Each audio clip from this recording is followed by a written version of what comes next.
आप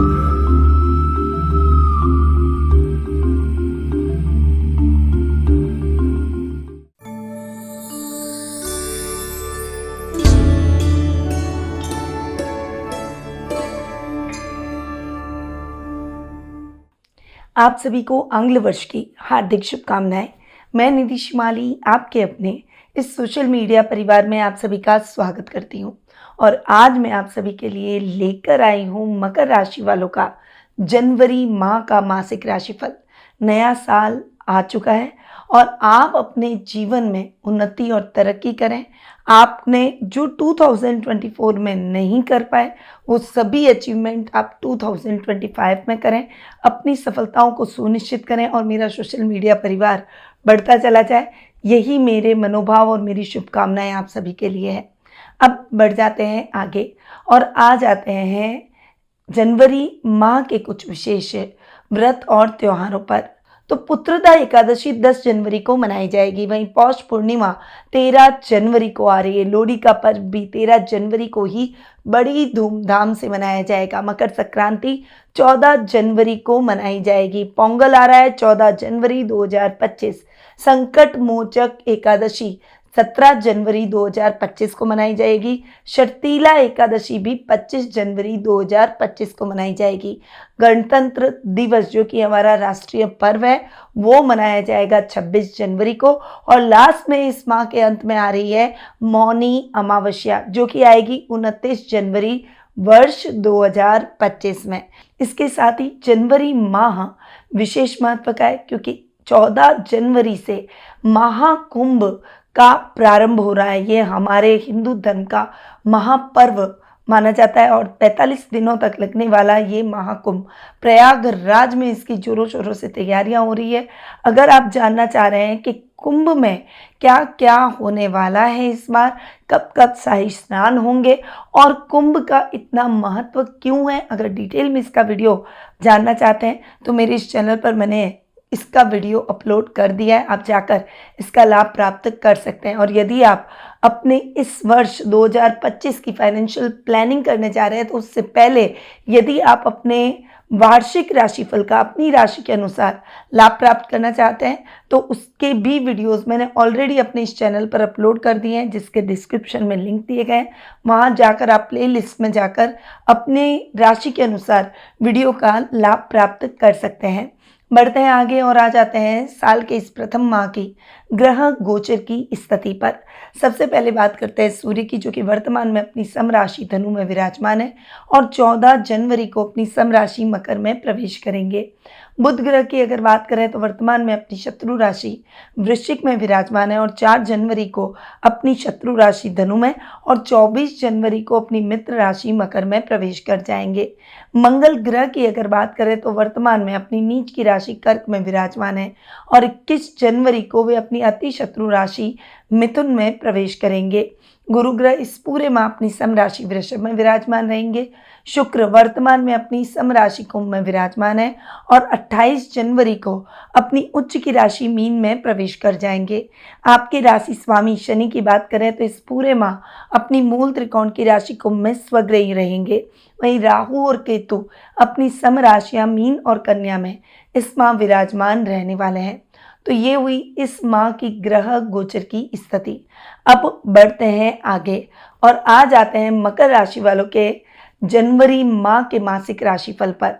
सबसे पहले मैं आपको बता दूं कि ये जो मैं आपको राशिफल दे रही हूँ ये चंद्र गणनाओं पर आधारित है और आप इसे अपनी राशि और लग्न दोनों के हिसाब से देख सकते हैं। तो सबसे पहले आपके राशि स्वामी की बात करते हैं जो कि है शनि।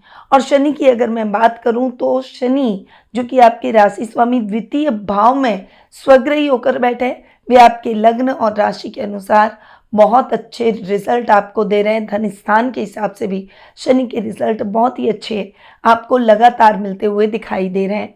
शनि यहाँ पर शुक्र के साथ में युति करके बैठे हैं जहाँ पर आपको थोड़ा सा कहीं ना कहीं आलस्य देखने को मिल रहा होगा। पर शनि आपको प्रेरित करते हैं कर्म की तरफ, क्योंकि वे कर्म प्रधान ग्रह हैं, इसीलिए आपको अपने आलस्य को त्याग देना चाहिए।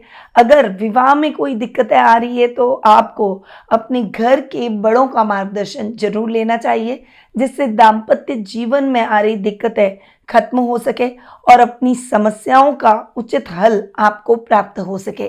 वाणी से आप सबको मोहित करते हुए नजर आएंगे। छोटे भाई बहनों की शादी सगाई जैसे न्योते आपको प्राप्त होते हुए दिखाई देंगे। ये समय आपके मान सम्मान और प्रसिद्धि को बढ़ाने का रहेगा, परंतु इस समय आपको थोड़ा सा शांत रहकर अपने कार्यों को करना है। गुस्सा और अग्रेशन बने बनाए कामों को बिगाड़ सकता है। तो ये है शनि के रिजल्ट। अब आते हैं आपके थर्ड और ट्वेल्थ हाउस पर। आपके थर्ड और ट्वेल्थ हाउस के लॉर्ड है गुरु। यहाँ पर गुरु की स्थिति की अगर मैं बात करूँ तो गुरु आपके फिफ्थ हाउस में जाकर विराजमान है। अगर पराक्रमेश की बात करूं तो थर्ड हाउस का लॉर्ड अगर फिफ्थ में बैठे, यानी पराक्रमेश यदि पंचम भाव में बैठ जाए तो बहुत ही अच्छे परिणाम देता है। यहाँ पर आपको गुरु ज्ञान प्रदान करने का काम कर रहे हैं। अचानक धन लाभ के योग भी बनेंगे, क्योंकि राहु यहाँ पर थर्ड हाउस में बैठे हैं। शेयर स्टॉक जैसे कामों में आपको बड़ी सफलताएं प्राप्त होगी। छोटे भाई बहनों से चल रहे मतभेद समाप्त हो जाएंगे। कोर्ट कचहरी के मामलों में आपको बड़ी सफलता मिलेगी और इस समय पैतृक संपत्ति संबंधी विवादों का निपटारा आपके पक्ष में जाएगा। वहीं आपके शत्रु कांपेंगे और कहीं ना कहीं वे अगर आपको व्यवधान पहुंचाने का प्रयास करेंगे तो वो खुद अपने ही जाल में फंस सकते हैं। ये समय आपकी निष्ठा को बढ़ाने का है। और कॉन्फिडेंट होकर कोई भी काम न करें तो आपके लिए बेहतर रहेगा। वहीं खर्च भाव का स्वामी अपने से 6 बैठा है, इसलिए आपको अपने खर्चों को थोड़ा सा नियंत्रित करके आगे बढ़ना होगा। व्यापारिक वर्ग को विदेशों से बहुत अच्छा लाभ प्राप्त होगा, परंतु इस समय आपको अपने निवेश और खर्चों पर विशेष रूप से ध्यान देना है। आपको अपने बॉस का पूरा सहयोग मिलेगा। विदेश यात्रा के योग भी इस समय बनते हुए दिखाई देंगे। तो ये हुई थर्ड और ट्वेल्थ हाउस की बात। अब आ जाते हैं आपके सुख स्थान और 11th हाउस पर। आपके सुख स्थान और लाभ भाव के स्वामी हैं मंगल। मंगल की स्थिति की बात करूं तो मंगल पहले तो 20 दिन तक नीच के होकर आपके सप्तम भाव में बैठेंगे और उसके बाद में वक्री अवस्था में आपके रोग भाव में जाकर विराजमान हो जाएंगे। यहाँ पर मंगल की स्थिति की बात करें तो 20 दिन मंगल आपको अच्छे रिजल्ट नहीं दे रहे। प्रॉपर्टी में अटकाव की स्थितियां आपको देखने को मिल सकती है। अगर आप घर का कंस्ट्रक्शन करवा रहे हैं तो कहीं ना कहीं कंस्ट्रक्शन में कुछ न कुछ प्रॉब्लम्स आ सकती है। इस समय आपको अपनों का सहयोग नहीं मिलेगा, अलग थलग और अकेले पड़ जाएंगे। आर्थिक स्थिति फ्लक्चुएशन से भरी रहेगी। माँ के साथ संबंध थोड़े से उतार चढ़ाव भरे आपको देखने को मिलेंगे। वहीं लाभ की स्थितियां भी इतनी अच्छी नहीं रहेगी। इस समय आपको निवेश करते समय सावधानी रखनी और मैन्युफैक्चरर्स के लिए ये समय कहीं ना कहीं काम में अटकाव की स्थितियों का है। कहीं मशीनरी खराब हो जाना, कुछ न कुछ काम में अटकाव आना, ऐसी प्रॉब्लम्स आपको फेस करनी पड़ सकती है। इसीलिए आपको बहुत धैर्य बना के आगे बढ़ना पड़ेगा और शांति से अपने कार्यों को करना होगा। 20-21 तारीख को जब मंगल वक्री अवस्था में आपके रोग भाव में आकर बैठेंगे तब काम को अच्छी रफ्तार मिलेगी और अटकाव की स्थितियां समाप्त हो जाएगी। परंतु इस समय भी आपको जल्दबाजी में निर्णय लेने से बचना होगा। जो भी कार्य करें उसे धैर्य से करें और धैर्य रखते हुए विनम्रता के साथ आप जो भी कार्य करेंगे उसमें आपको सफलता मिलेगी। अब आते हैं आपके पंचम भाव और कर्म भाव पर। आपके पंचम और कर्म भाव के स्वामी है शुक्र, जो कि आपकी कुंडली के योग कारक ग्रह हैं, क्योंकि एक केंद्र और एक त्रिकोण के स्वामी हैं। और शुक्र पूरे माह आपके द्वितीय भाव में बैठे हैं। महीने के लास्ट में शुक्र उच्च के हो जाएंगे और आपके थर्ड हाउस में बैठेंगे। यहाँ पर योग कारक ग्रह शुक्र के रिजल्ट आपको शानदार देखने को मिलेंगे। आपको अपने वर्क प्लेस पर भी बहुत सारी उपलब्धियां मिलती हुई दिखाई देगी। कलाकारों के लिए ये समय मान सम्मान और प्रसिद्धि का रहेगा। संतान के प्रति आप प्राउड फील करते हुए दिखाई देंगे। इस समय अगर आप शुक्र से रिलेटेड कार्य करते हैं, जैसे रेस्टोरेंट बिजनेस, कोई भी किसी भी प्रकार का आर्ट और क्राफ्ट का बिजनेस, कला के क्षेत्र से अगर आप जुड़े हुए हैं, ट्रैवल बिजनेस, डेकोरेशन का काम अगर आप करते हैं, इंटीरियर का काम करते हैं, वॉल पीसेस का काम करते हैं, कॉस्मेटिक का करते हैं, पार्लर का करते हैं, या फिर कोई भी शो ऑफ का काम जो कि चकाचौंध भरा काम है, किसी भी बड़े ब्रांड का काम है, तो शुक्र आपको बहुत ही अच्छे परिणाम दिखाते हुए दिखाई देंगे। आपको इन क्षेत्रों में बहुत अच्छी सफलता इस पूरे माह मिलती हुई दिखाई देगी। महीने के लास्ट में अटकाव की स्थितियां काम में खत्म हो जाएगी और बड़ा लाभ आपको प्राप्त होगा। आप अपनी योजनाओं को सही तरीके से इम्प्लीमेंट कर पाएंगे। आपके अधिकारी भी आपसे प्रसन्नचित्त नजर आएंगे और इस समय इंक्रीमेंट और प्रमोशन के भी योग बनेंगे। कोई रिवॉर्ड भी आपको इस समय प्राप्त हो सकता है। तो ये है शुक्र के रिजल्ट जो कि बहुत ही बेहतरीन रहने वाला है। अब आते हैं आपके 6th हाउस और 9th हाउस पर। आपके 6th और 9th हाउस के लॉर्ड हैं बुध, और यहाँ पर 6th और 9th हाउस का लॉर्ड बुध खर्च भाव में जाकर बैठा है। 6th हाउस का लॉर्ड अपने से सप्तम बैठकर अपने ही घर को देख रहा है। यहाँ पर बुध की दृष्टि अपने ही घर पर है, तो कर्ज से संबंधित प्रॉब्लम्स आपको फेस नहीं करनी पड़ेगी, कहीं ना कहीं वो प्रॉब्लम सॉल्व होती हुई दिखाई देगी। वहीं लोन की स्थितियां चुकता हो जाएगी। इस समय फाइनेंशियली आप थोड़ा सा ठीक होते हुए दिखाई देंगे। ननियाल से आपको शुभ समाचारों की प्राप्ति होगी, वहां से आपको फाइनेंशियली सपोर्ट मिलेगा। गलत मित्र समाप्त हो जाएंगे, परंतु इस समय आपको सोच समझकर आगे बढ़ना होगा। कोई भी बड़ी रिस्क आपको नहीं लेनी चाहिए, वो आपके लिए लाभदायक नहीं रहेगी, नुकसानदायक रहेगी, इसीलिए बड़ी रिस्क लेने से बचें। अब बुध चूंकि आपके भाग्य स्थान के भी लॉर्ड हैं और खर्च भाव में बैठे हैं, इसीलिए वे इतने अच्छे परिणाम आपको नहीं देंगे। इस समय आपको कर्म प्रदान बनना होगा, पहले अधूरे पड़े हुए कार्यों को लें। ऐसा ना हो कि जो हाथ में काम है उसे आप छोड़ दें और नए कार्य में लग जाएं। ऐसा अगर किया तो अधूरे पड़े हुए कार्यों की लिस्ट बहुत ही लंबी हो जाएगी और आप किसी भी काम में सफलता हासिल नहीं करेंगे। अगर आप चाहते हैं कि आप अपने हर कार्य में सफलता हासिल करें और आपका पैसा कहीं न अटके या फंसे, तो आपको पहले अपने कार्यों को पूरा करते हुए आगे बढ़ना है। इस समय नौकरी पेशा लोगों के लिए थोड़ी सी चैलेंजेस, कंट्रोवर्सी वर्क प्लेस पर देखने को मिल सकती है। वहीं जो युवक युवतियां बेरोजगार हैं उनको थोड़ी सी निराशा इस समय हो सकती है। आध्यात्मिक कार्यों में इस समय आपका मन अधिक लगेगा और कोशिश करेंगे कि आप अपनी गलतियों को सुधार कर आगे बढ़ें। अब आते हैं आपके सप्तम भाव पर। सप्तम भाव के स्वामी है चंद्रमा, जो कि व्यक्ति को बहुत इमोशनल बॉन्ड से अपने लाइफ पार्टनर के साथ जोड़ता है, परंतु इस समय मंगल नीच के होकर आपके 7th हाउस में बैठे हैं।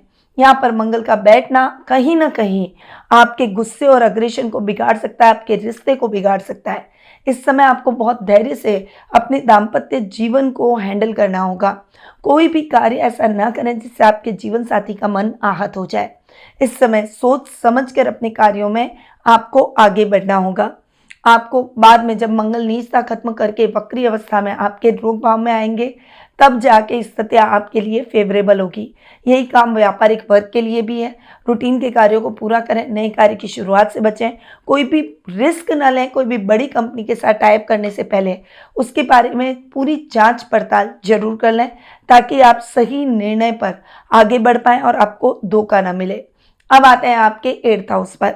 आपके 8th हाउस के लॉर्ड है सूर्य, जो कि खर्च भाव में बैठे हैं आधे माह तक और उसके बाद आपके राशि में आकर विराजमान हो जाएंगे, यानी लग्न में बैठेंगे। अब यहाँ पर सूर्य की स्थिति की अगर मैं बात करूं तो सूर्य पूरे माह आपको बहुत अच्छे रिजल्ट दे रहे हैं। अष्टम भाव का स्वामी अगर खर्च में बैठे तो वो बहुत अच्छा होता है। आपके गुप्त शत्रु समाप्त होंगे, आपकी इच्छाएं पूरी होगी, आपके तेज में वृद्धि होगी। इस समय नए नए कार्यों की शुरुआत कर पाएंगे। अचानक धन लाभ के भी योग बनेंगे, परंतु आपको अपने कार्य किसी और पर नहीं थोपने हैं, वरना नुकसान हो सकता है। आपको यात्राएं करते समय थोड़ी सी सजगता रखनी है, वरना एक्सीडेंट होने के भी चांसेस बन रहे हैं। तो थोड़ा सा संभल कर चलेंगे तो सूर्य के रिजल्ट आपको पूरे माह बहुत ही अच्छे मिलते हुए दिखाई देंगे। सूर्य आपके सामाजिक मान सम्मान और प्रसिद्धि को बढ़ाएगा। तो ये है मकर राशि वालों का जनवरी माह का मासिक राशिफल।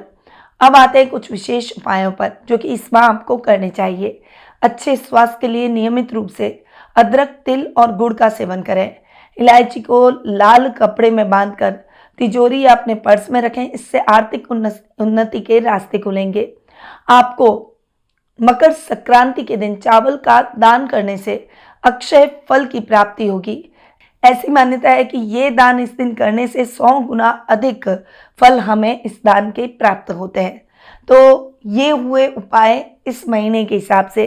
पर यदि आप अपनी पर्सनल जन्म पत्रिका के माध्यम से अपने आज की समस्याओं का हल प्राप्त कर सही रेमेडीज के द्वारा अपने भविष्य को संवारना चाहते हैं, तो आप टेलीफोनिक अपॉइंटमेंट और पर्सनल मीट के माध्यम से मुझसे जुड़ सकते हैं। अधिक जानकारी के लिए स्क्रीन पे दिए गए नंबरों पर कॉल या फिर व्हाट्सएप करके आप संपर्क कर सकते हैं। अब मैं अपनी वाणी को यहीं विराम देती हूँ। स्वस्थ रहिए, व्यस्त रहिए, मस्त रहिए और हमेशा मुस्कुराते रहिए। जय श्री राधे कृष्णा। गुरु माँ निधि श्रीमाली एक प्रसिद्ध ज्योतिषाचार्य हैं। उनके जोधपुर स्थित ज्योतिष संस्थान में महामृत्युंजय, काल सर्प दोष, माँ बगलामुखी, विवाह बाधा निवारण पूजा एवं अन्य सभी प्रकार की पूजाएं संस्थान के विद्वान पंडितों द्वारा पूर्ण विधि विधान एवं शास्त्रोक्त रीति से संपन्न करवाई जाती है। अतः आज ही अपनी पूजा बुक करवाने हेतु इन नंबरों पर संपर्क करें 8955658362।